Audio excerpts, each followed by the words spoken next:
So hello dear students, कैसे हैं सब लोग। आई होप आप सब अच्छे होंगे। मैं हूं स्वाति सेजवानी, स्वागत करती हूं आपका उदित फार्मेसी के ऑनलाइन लर्निंग प्लेटफॉर्म पे।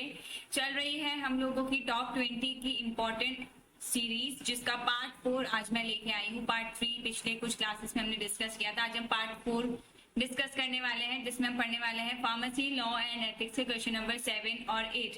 ये जो टॉप 20 क्वेश्चंस हैं ये बहुत ही इंपॉर्टेंट है आपके एग्जाम पॉइंट ऑफ व्यू से।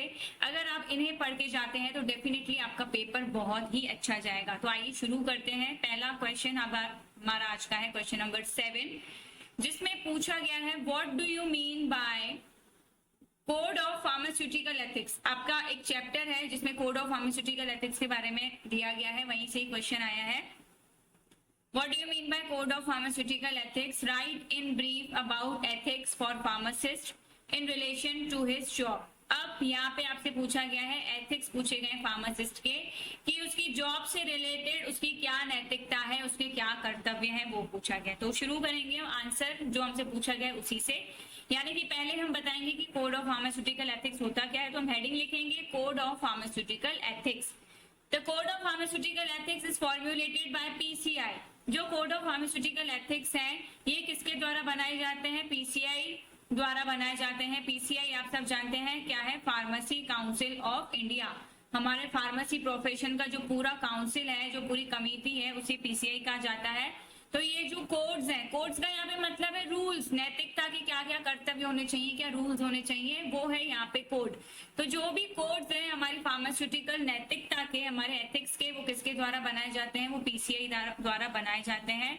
For the guidance of Indian pharmacist, ताकि हमारे इंडिया में जितने भी फार्मासिस्ट हैं उनको प्रॉपर गाइडेंस मिल पाए, है ना, उनको पता चल पाए कि क्या क्या गाइडलाइंस है हमारे फार्मेसी प्रोफेशन में। इसके लिए कोड ऑफ फार्मास्यूटिकल एथिक्स को बनाया जाता है पीसीआई द्वारा। The code of pharmaceutical ethics helps to guide the pharmacist as to how he should conduct himself in relation to। तो ये जो code of pharmaceutical ethics है ये फार्मासिस्ट की हेल्प करते हैं कि उसको अपना व्यवहार, कंडक्ट का मतलब होता है उसको अपना व्यवहार किस तरह से रखना चाहिए, किस किस चीजों में, उसकी जॉब में उसका व्यवहार कैसा होना चाहिए, उसके ट्रेड में यानी कि उसके व्यापार में उसका व्यवहार कैसा होना चाहिए, उसका जो फार्मेसी प्रोफेशन है उसमें उसका व्यवहार कैसा होना चाहिए, या फिर जो मेडिकल प्रोफेशन है, जैसे कि हम लोग कई बार पेशेंट से मिलते हैं, रजिस्टर्ड फार्मासिस्ट पेशेंट काउंसलिंग करते हैं, तो ये मेडिकली भी जो हमारा प्रोफेशन है उसमें हमारा बिहेवियर, हमारा कंडक्ट कैसा होना चाहिए, ये सारी गाइडलाइंस आपको बताई गई हैं कोड ऑफ फार्मास्यूटिकल एथिक्स में। तो ये जो कोड ऑफ फार्मास्यूटिकल एथिक्स है ये कुछ प्रिंसिपल्स पे डिपेंडेंट है।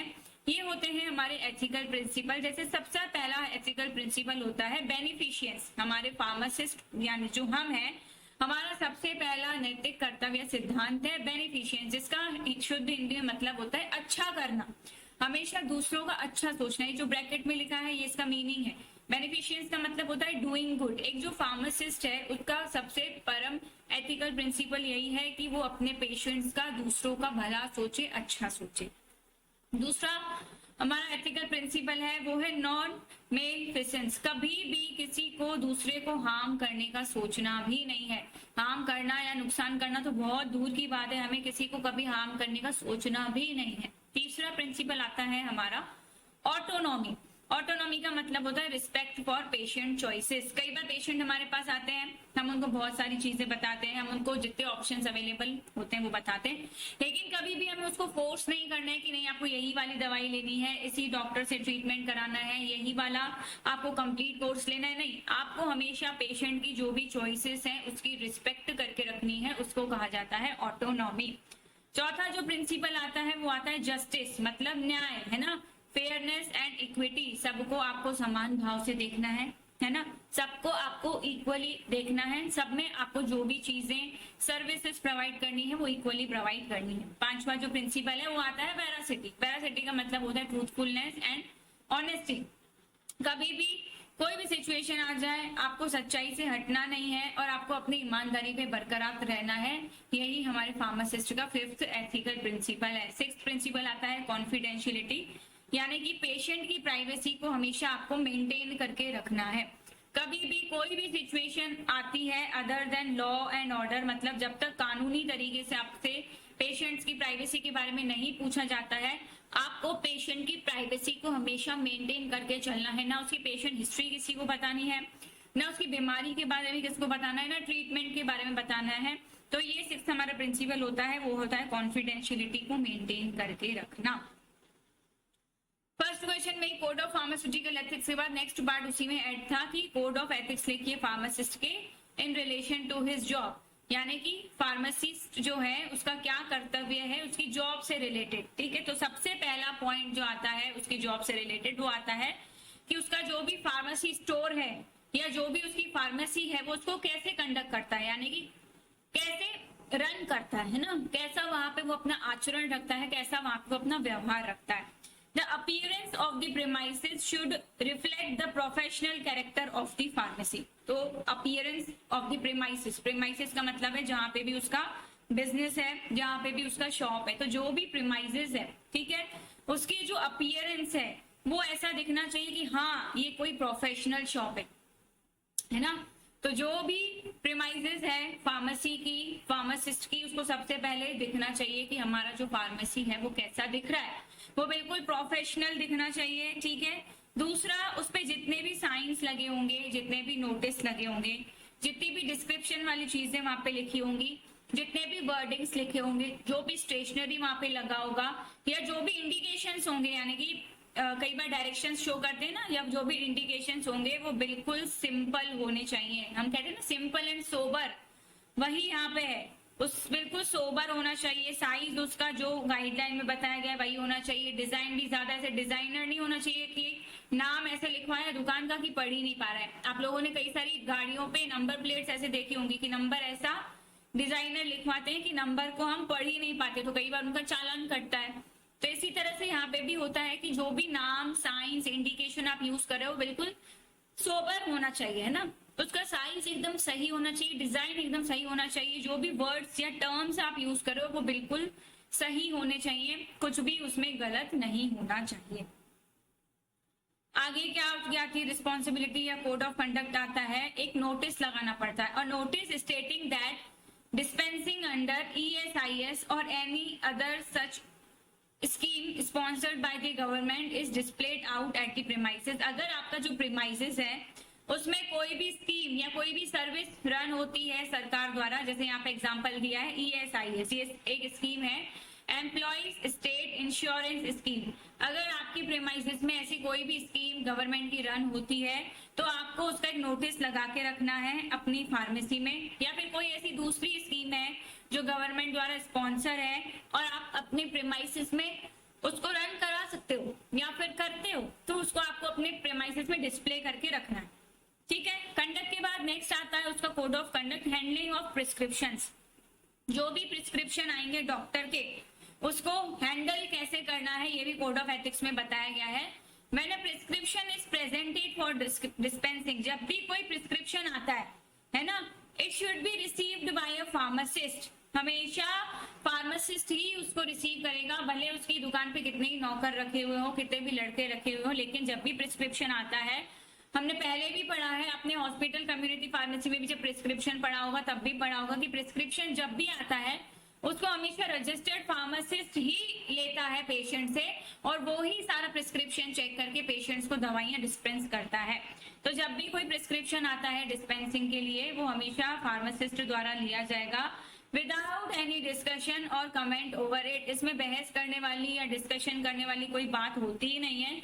ये रजिस्टर्ड फार्मासिस्ट की ही जिम्मेदारी होती है कि जैसे ही पेशेंट आए उसका प्रिस्क्रिप्शन ले, उसको पूरा चेक करे और उसमें दवाइयां जो भी लिखी हुई है पूरा का पूरा पेशेंट को डिस्पेंस करे। ये पूरी की पूरी फार्मासिस्ट की जिम्मेदारी होती है।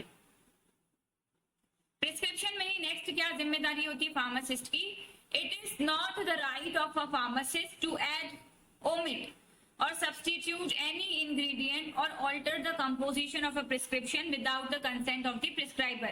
फार्मासिस्ट की बिल्कुल जिम्मेदारी नहीं बनती वो अपनी मर्जी से कोई भी चीज को ऐड कर दे, अपनी मर्जी से कोई भी चीज को हटा दे, या अगर उसके पास कोई इंग्रेडिएंट या चीज नहीं है तो उसकी जगह कोई और सब्स्टिट्यूट दे दे।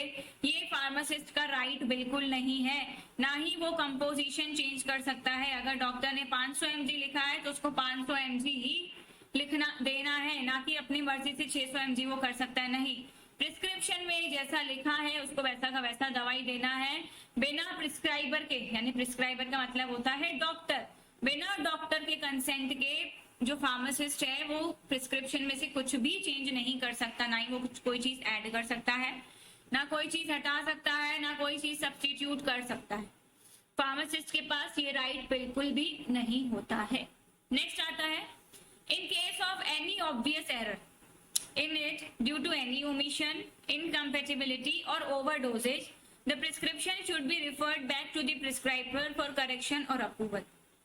अब उसके पास राइट तो है नहीं कि वो सब कुछ ठीक कर सके, लेकिन अगर फार्मासिस्ट को लगता है कि कोई एरर है ना, हो सकता है कि कुछ हट गया है वर्ड, या फिर कोई दो दवाइयां हैं जो आपस में मैच नहीं हो रही, इनकम्पेटेबिलिटी शो हो रही है, या फिर ऐसा कोई डोज लिख दिया डॉक्टर ने जो ओवरडोज हो जाएगा, तो उसको क्या करना है, खुद से कुछ नहीं बदलना है, उसको प्रिस्क्रिप्शन को वापस प्रिस्क्राइबर यानी कि डॉक्टर के पास भेजना है, ठीक है, करेक्ट कराना है, और उसका अप्रूवल लेने के बाद अगर वो कोई चेंजेस बताता है तो चेंजेस करके दवाइयां देनी है, अन्यथा बिना प्रिस्क्राइबर के कंसेंट के, बिना डॉक्टर के कंसेंट के कुछ भी चेंज नहीं करना है।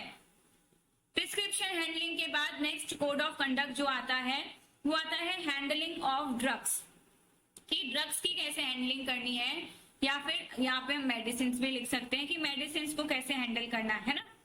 All possible care should be taken to dispense a prescription correctly by weighing and measuring all ingredients in correct proportions by the help of scale and measures. Visual estimations must be avoided. अब medicine क्या है, drugs क्या है, ऐसी चीजें जिसको हमें बहुत ध्यान से हैंडल करना है, बहुत ध्यान से पेशेंट्स को पहुंचाना है, तो जितनी हो सके उतनी ज्यादा केयर रखनी है जब भी आप दवाइयों को डिस्पेंस करें, प्रिस्क्रिप्शन पढ़ के सही से दवाइयों को वे करें, सही से उन्हें मेजर करें सारे इंग्रेडिएंट्स को। कई बार होता है ना, बहुत सारी ऐसी जगह होती है जहाँ पे तुरंत के तुरंत, पहले जमाने में ऐसा होता था, उसी समय वे करके मिक्स करके दवाइयां डिस्पेंस करी जाती थी, तो सारी प्रॉपर वेइंग रहे, सारे इंग्रेडिएंट्स को सही से मेजर किया जा सके, प्रपोर्शन बिल्कुल सही रहे, मतलब मात्रा बिल्कुल सही रहे जो भी इंग्रेडिएंट्स की है, स्केल्स यूज करें, वजन यूज करें, कभी ऐसा ना सोचे देख के। विजुअल एस्टिमेशंस का मतलब होता है देख के कि हाँ ये तो 5 ग्राम होगा डाल दो, ये 10 ग्राम होगा डाल दो, नहीं, हमेशा स्केल और मेजर्स को यूज करके ही दवाइयों को वे करना है, उनको बनाना है। Further, a pharmacist should always use drugs and medicinal preparations of standard quality available. एक जो फार्मासिस्ट है उसको जो भी ड्रग्स यूज करनी है, जो भी मेडिसिनल प्रिपरेशंस यूज करनी है, वो स्टैंडर्ड क्वालिटी की ही यूज करनी है ना।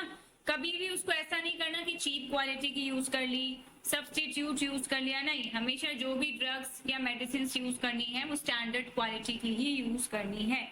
He should never fill his prescription with spurious, substandard and unethical preparations. एक फार्मासिस्ट की जिम्मेदारी है कि वो प्रिस्क्रिप्शन में कभी भी नकली दवाइयां ना दे, लो क्वालिटी वाली दवाइयां ना दे, ऐसी प्रिपरेशन बिल्कुल ना दे जो कि अनएथिकल है, जो कि पेशेंट को हार्म कर सकती है, गलत लेबलिंग वाली है, झूठी वाली है, ऐसा कुछ भी नहीं करना है।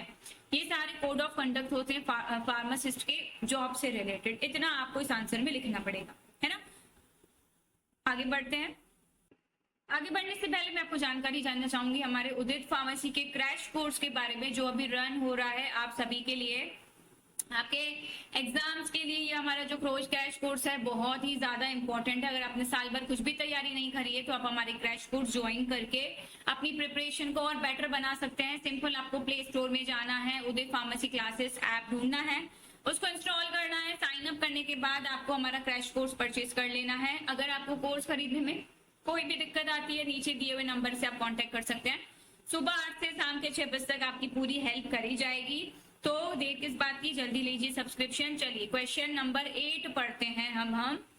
क्वेश्चन नंबर 8 में पूछा गया है what do you mean by BMW। अब यहाँ पे BMW कोई कार नहीं है, है ना, यहाँ पे BMW पूछा गया है बायोमेडिकल वेस्ट मैनेजमेंट के बारे में, जो आपका एक चैप्टर है बायोमेडिकल वेस्ट मैनेजमेंट रूल्स। अगर आप सबने पढ़ा हो तो वहां से ये क्वेश्चन बना है, कई बार इसको पूछा जाता है। तो पूछा गया है what do you mean by BMW। Next पूछा गया है give methods of disposal of waste at homes, pharmacies and hospitals.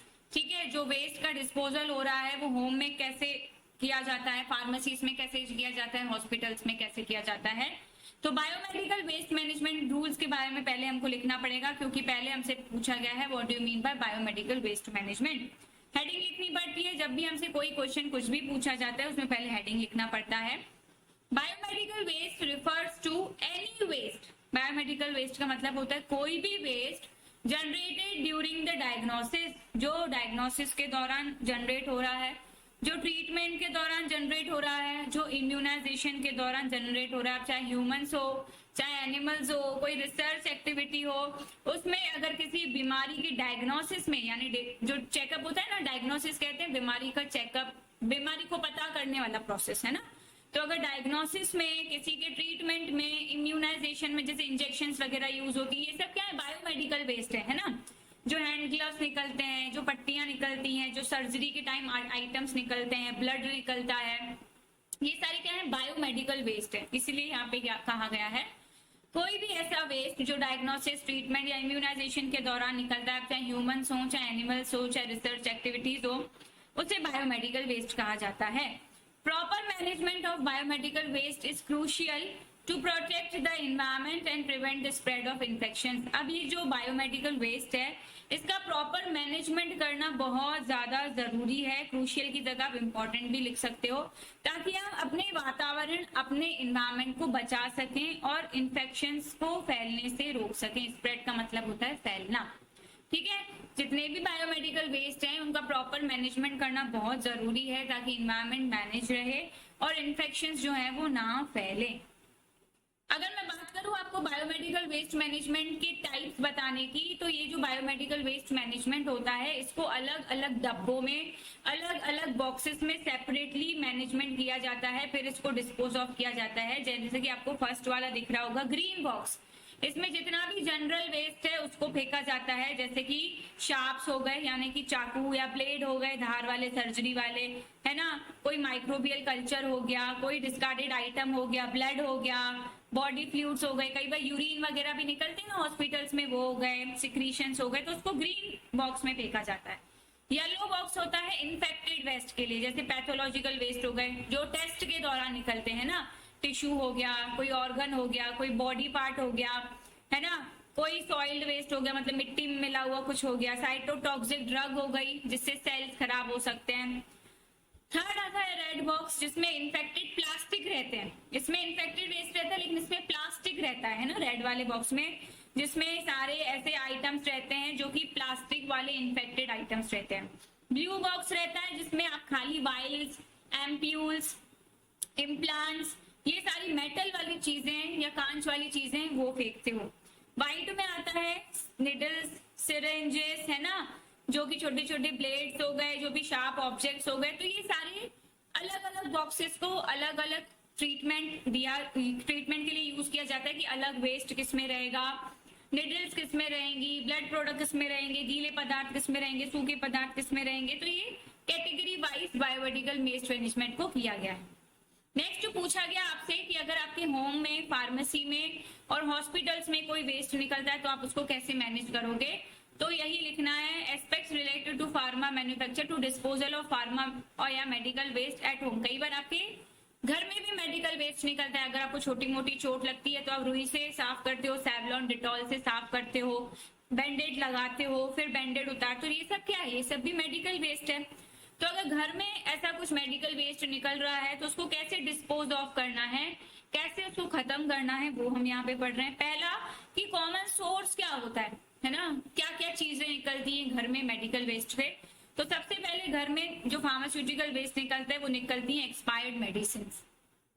कई बार हम बहुत सारी मेडिकेशंस ले आते हैं, टैबलेट ले आते हैं, कैप्सूल ले आते हैं, सिरप ले आते हैं, और उसको पूरा खत्म करने से पहले हम ठीक हो जाते हैं, या फिर कई बार हम एक्स्ट्रा ले आते हैं तो हम उसको यूज नहीं कर पाते और वो एक्सपायर्ड हो जाती हैं। तो एक्सपायर्ड मेडिकेशंस भी जो है ये मेडिकल वेस्ट है एक तरह का। या फिर यूज की हुई सिरिंजेस हो गई, निडल्स हो गई, इंसुलिन पेन्स हो गए, जनरली जिसके के घर में जो डायबिटिक पेशेंट्स रहते हैं वो इंसुलिन के इंजेक्शन खुद लेते हैं, तो जो खाली इंजेक्शन हो गए, इंसुलिन के पेन हो गए, वो भी क्या हो गए, मेडिकल वेस्ट हो गए। तो उसको कैसे डिस्पोज ऑफ करना है, बैंडेज हो गया, कोई पट्टी हो गई, कोई ड्रेसिंग हो गई, टूटा हुआ थर्मामीटर हो गया, इनहेलर्स हो गए, खाली एंटीसेप्टिक की बॉटल्स हो गई, ये सब क्या है, घर में उपजने वाले या घर में बनने वाले मेडिकल वेस्ट हैं, इनको डिस्पोज ऑफ कैसे करना है ना। घर में अगर ऐसी चीजें हो रही हैं तो इनको डिस्पोज ऑफ कैसे करना है। सबसे पहला हमने पढ़ा एक्सपायर्ड मेडिसिन। तो अगर कोई मेडिसिन है वो एक्सपायर्ड हो गई, जैसे टैबलेट, सिरप, कैप्सूल हो गए, उसको या तो आप क्रश कर दो, है ना, या वाटर के साथ डिसॉल्व कर लो, ठीक है, ऐसे आप फेंक सकते हो। या फिर मिट्टी के साथ मिला लो, कॉफी के साथ मिला लो, मिट्टी के साथ मिला लो, धूल के साथ मिला लो, और उस धूल को पूरा झाड़ू से दूर कर दो। कभी भी आपको इन मेडिसिन को वॉश बेसिन में या फिर फ्लश नहीं करना है, हमेशा इसी तरह से आपको उसको डिस्पोज ऑफ करना है। अगर आपके घर में कोई सिरिंजेस निकलती हैं, निडल्स निकलती हैं, तो उसको क्या करना है, आपको कंटेनर में रखना है, पंचर प्रूफ कंटेनर, यानी कि हार्ड प्लास्टिक की बोतल में आप उसको रख दो और उसको हॉस्पिटल में पहुंचा दो, ताकि हॉस्पिटल वाले जो भी वेस्ट कलेक्शन सेंटर तक वेस्ट पहुंचाते हैं तो आपका वेस्ट भी वो वहां तक पहुंचा देंगे। उसको खुले में ऐसे ही नहीं फेंकना होता है। तीसरा जो वेस्ट आता है घर में, वो आता है आपकी एंटीबायोटिक्स और पेन किलर्स, है ना। क्या आता है, आपकी एंटीबायोटिक्स और पेन किलर्स बहुत सारे घरों में निकलती हैं। हो सके तो उसको फार्मेसी या ड्रग स्टोर पे वापस कर दो। अगर आपको उसको नहीं रिटर्न करना है तो उसको ऐसी चीजों के साथ मिक्स करके फेंक दो जिसको आप बाहर कचरे में दे सको, ठीक है, सरकारी कचरे वालों को, और कोई उसका मिसयूज ना कर सके। नेक्स्ट आता है इनहेलर्स, यानी कि पंप्स और एरोसोल कैनिस्टर्स, है ना, खाली पंप हो जाते हैं या खाली एरोसोल के कंटेनर्स हो जाते हैं ना, उसको तो कभी भी उसको पंक्चर नहीं करना है, कभी भी उसको जलाना नहीं है ना, क्योंकि वो इन्फ्लेमेबल होते हैं, उनमें आग लग सकती है। तो हमेशा उनको ऐसे वेस्ट बिन्स में, ऐसे डस्टबिन्स में फेंकना है जहां से वो ऐसे सेंटर जा सके जहां पे वो डिस्पोज ऑफ होते हैं। जनरली अगर हो सके तो मेडिकल फैसिलिटीज में उनको रिटर्न करना है। अगर आपके घर में मेडिकल बैंडेज निकलते हैं, पट्टियां निकलती हैं, कॉटन निकलते हैं, तो आपको उसको एक पेपर में रैप करना है, ठीक है। जो भी घर का कचरा निकलता है उसमें फेंक देना है। अगर कोई कंटेमिनेटेड वेस्ट है, दूषित वेस्ट है, तो उसको हमेशा सड़ाना है, ऐसे ही ओपनली नहीं फेंकना है। तो ये कुछ चीजें हैं जो हमारी हाउस होल्ड में निकलती हैं और हमको उसको कैसे डिस्पोज ऑफ करना है वो हमने पढ़ा। अब हम आगे पढ़ते हैं कि अगर कोई वेस्ट फार्मेसी स्टोर में निकलता है ना, फार्मेसी स्टोर में क्या होता है, बहुत सारा फार्मास्यूटिकल वेस्ट निकलता है, एक्सपायर्ड मेडिसिन निकलती है, अनयूज्ड मेडिसिन निकलती है, पैकेजिंग मटेरियल निकलता है, सिरिंजेस निकलती है, तो उसको कैसे फेंकना है, क्या करना है। दो सिंपल स्टेप्स हैं। पहला तो सेग्रीगेट करना है। सेग्रीगेट का मतलब होता है सेपरेशन, है ना। पहले तो आपको सारी चीजों को सेपरेट करना है, जो भी फार्मास्यूटिकल वेस्ट है उसको सेपरेट करना है दूसरे वेस्ट से, है ना। हर एक वेस्ट को अलग रखना है और उसको अलग से स्टोर करके रखना है, जो उसका कंटेनर है उसके हिसाब से। जैसे अभी हमने कंटेनर्स पढ़े ना, कौन सा कंटेनर किसके लिए है, तो सेपरेटली एक अलग कंटेनर में उसको स्टोर करके रखना है। फिर उसको डिस्पोज ऑफ करना है, मतलब जो भी फार्मास्यूटिकल वेस्ट है उसको इस तरह से डिस्पोज ऑफ करना है कि या तो उसको सड़ाना है, अगर वो रिसाइकल हो सके तो उसको रिसाइकल करना है, या फिर जिसमें आप वेस्ट कलेक्ट करते हो उसमें कलेक्ट करना है। वेस्ट को कभी भी आपको ओपन जगह पे ऐसे ही नहीं फेंक देना है कि जो भी अनयूज्ड मेडिसिन है उसको फेंक दिया, एक्सपायर्ड मेडिसिन है उसको फेंक दिया, या फिर पानी में बहा दिया। नहीं, आपको या तो उसको चढ़ाना है, या तो रिसाइकल करना है, या जिसमें आप कलेक्ट कर रहे हो उसमें कलेक्ट करके आपको उसको फिर डिस्पोज ऑफ करना है। तो फार्मेसी में इस तरह से मेडिकल वेस्ट को ट्रीट किया जाता है। अब अगर हम बात करें हॉस्पिटल्स की, तो हॉस्पिटल तो बहुत बड़े लेवल पे आ गया। हॉस्पिटल में बहुत सारे मेडिकल वेस्ट निकलते हैं, क्योंकि वहाँ एक्सीडेंट से लेके छोटी मोटी चीज से लेके बड़े बड़े सर्जरी तक होते हैं, तो वहाँ पे बहुत ज्यादा मेडिकल वेस्ट निकलता है। तो हॉस्पिटल में बहुत ज्यादा लार्ज वॉल्यूम में मेडिकल वेस्ट निकलता है। नुकीली चीजें भी निकलती हैं, इन्फेक्शियस चीजें भी निकलती हैं, टिश्यू ऑर्गन्स भी निकलते हैं। तो इसके कुछ बेसिक स्टेप्स हैं। सबसे पहले तो आपको सिग्रेगेशन करना है, मतलब आपको सेपरेशन करना है ना, जैसा हमने स्टार्टिंग में पढ़ा था। जो भी बायोमेडिकल वेस्ट है आपको उसको सेपरेट कर लेना है। जहां पे वो जनरेट हो रहा है वहीं पे आप अलग अलग कलर के कंटेनर रखने हैं आपको, और जैसा आपका वेस्ट है आपको उस कंटेनर में वेस्ट डाल देना है। आपने बड़े बड़े हॉस्पिटल्स में देखा होगा, आपको ग्रीन कलर के, रेड कलर के, ब्लू कलर के कंटेनर्स दिखते हैं, है ना। तो हर किसी में अलग अलग वेस्ट डाला जाता है। इसके बाद उसको स्टोर किया जाता है। जो भी बायोमेडिकल वेस्ट है उसको एक पर्टिकुलर एरिया में स्टोर किया जाता है, जो कि सिक्योर रहे। ऐसा नहीं कोई भी आ जाए उस कचरे में से कुछ भी चीज उठा के ले जाए, नहीं। प्रॉपर इक्विपमेंट्स होने चाहिए, प्रॉपर सेफ्टी होनी चाहिए जहां पे भी हम उसको स्टोर करके रख रहे हैं कंटेनर्स को। फिर उसका किया जाता है ट्रांसपोर्टेशन, यानी कि जो भी बायोमेडिकल वेस्ट है उसको ट्रांसपोर्ट करके बंद व्हीकल्स में, बंद गाड़ियों में मार्किंग करके ऐसी जगह ले जाया जाता है जहां पे उसको डिस्पोज ऑफ किया जाएगा, है ना। छोटे छोटे कंटेनर्स नहीं लिए जाते, बड़े बड़े कंटेनर्स में उसको ट्रांसफर करके एक बड़े से व्हीकल में जो कि पूरी तरह से बंद होता है, कचरा घर में या ऐसी जगह ले जाता है जहां पे बायोमेडिकल वेस्ट को ट्रीट किया जाता है। वहां पहुंचने के बाद उसका ट्रीटमेंट और डिस्पोजल किया जाता है। जो भी बायोमेडिकल वेस्ट है उसका ट्रीटमेंट, उसको डिस्पोज ऑफ इस तरह से किया जाता है कि हमारा एनवायरनमेंट खराब ना हो, हमारा एनवायरनमेंट दूषित ना हो। जैसी गाइडलाइंस दी गई है उसी गाइडलाइंस के हिसाब से हमें उसको डिस्पोज ऑफ करना होता है। फिर बात आती है होम केयर की, है ना। ऐसे पेशेंट्स जिनके घर में बायोमेडिकल वेस्ट निकलता है, कई बार होता है ना, बड़ी बड़ी सर्जरी के बाद पेशेंट्स घर जाते हैं तो डॉक्टर उन्हें कहते हैं घर पे पट्टी कर लेना, ठीक है। तो कई बार उनके घर पे सिरिंजेस निकलती हैं, बैंडेजेस निकलते हैं और उन पे क्लियर लिखा रहता है कि आपको उसको कैसे स्टोर करना है, कैसे डिस्पोज ऑफ करना है। तो ऐसे पेशेंट्स के घर पे अगर ऐसा कोई मेडिकल वेस्ट निकलता है तो उनको पंचर रेजिस्टेंट कंटेनर में रखना है, यानी कि प्लास्टिक के कंटेनर में रखना है, और हो सके तो उन्हें रिसाइकलर या कलेक्टर तक पहुंचाना है। तो इस तरह से हम अलग अलग मेडिकल वेस्ट को अलग अलग तरीके से डिस्पोज ऑफ करते हैं। आज के लिए इतना ही, मिलते हैं अब हम लोग नेक्स्ट क्लास में। जिसने भी यूट्यूब चैनल सब्सक्राइब नहीं किया हो जरूर कीजिएगा, इंस्टा पे भी जरूर फॉलो कीजिएगा। Thank you so much.